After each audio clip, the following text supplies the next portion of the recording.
On the 26th of September 2022, a critical piece of European energy infrastructure was blown up.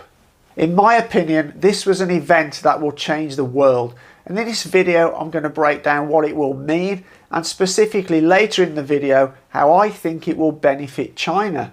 But before that, I want to give you a quick introduction of what Nord Stream is and what it does. So Nord Stream 1 and 2 are a set of pipelines that run under the Baltic Sea, connecting the gas fields of Russia to Europe via Germany. Nord Stream 1 opened in 2011 and is a set of two pipelines, each with a capacity of 27.5 billion cubic meters a year, and Nord Stream 2 had a total capacity of 55 billion cubic meters a year, was completed in 2022 but had not at this stage been put into operation.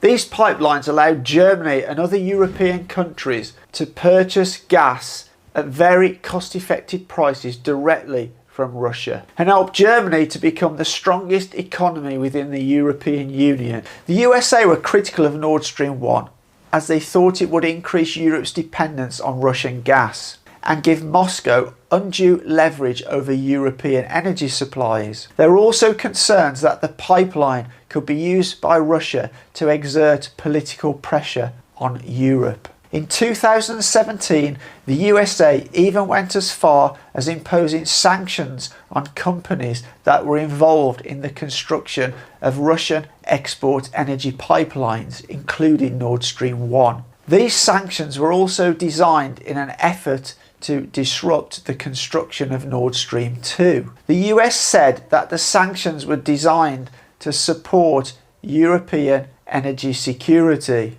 However, Russia and some European countries saw them as an attempt to protect USA's liquefied natural gas exports to Europe. Despite the concerns and pressure from the USA, in 2018 Germany went ahead and construction of Nord Stream 2 was started. Right from the start, the USA was strongly opposed to Nord Stream 2. They argued it would increase Europe's dependence on gas from Russia and give Russia undue leverage over Europe's energy security. The US also said the pipeline would undermine the transatlantic relationship, meaning that Europe would be less dependent on exports of USA liquefied natural gas. The USA went as far as sanctioning companies, including European companies, that were involved in the construction of the Nord Stream 2 pipeline. These sanctions were seen by many European governments as the USA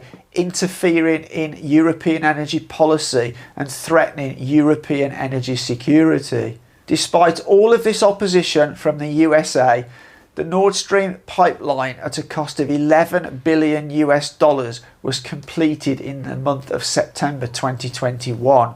Now let's fast forward to the 26th of September 2022. Reports started coming in of explosion in the Baltic Sea, and it quickly became clear that severe damage had been done to both Nord Stream 1 and Nord Stream 2 pipelines in what was being called an act of terrorism.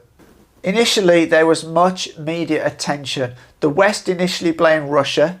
Ursula von der Leyen, the head of the European Union, said this was an act of sabotage and will be met with the strongest possible response, and stated that an investigation would be undertaken. Sweden started an investigation but refused to work with Norway and Denmark, as it said information it had already gathered it would have to share with those countries, and this would be a problem to the national security of Sweden. So I've no idea what they found there, but I suggest it was more of a mission of clearing up the evidence and actually an investigation. It was quite obvious to everyone that Russia would not sabotage its own pipelines. So in that case, who was it?